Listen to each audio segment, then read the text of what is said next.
13/9/24 ಷೇರು ಮಾರುಕಟ್ಟೆಯ ಅಪ್ಡೇಟ್. ಇವತ್ತು ಸೆನ್ಸೆಕ್ಸ್ 82,899 ಪಾಯಿಂಟಲ್ಲಿ ಮುಕ್ತಾಯವಾಗಿದೆ. ಅಂದರೆ 71 ಪಾಯಿಂಟ್ ಕೆಳಗಡೆ ಬಿದ್ದಿದೆ.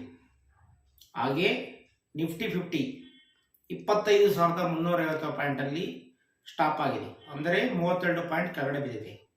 ಇವತ್ತಿನ top gainer in Sensex or Nifty ಓರಲ್ finance services.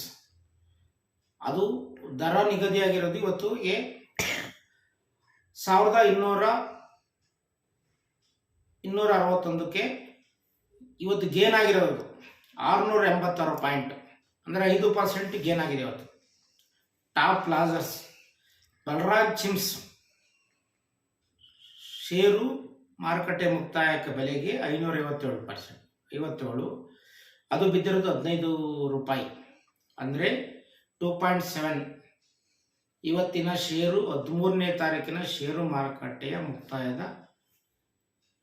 Thank you friends.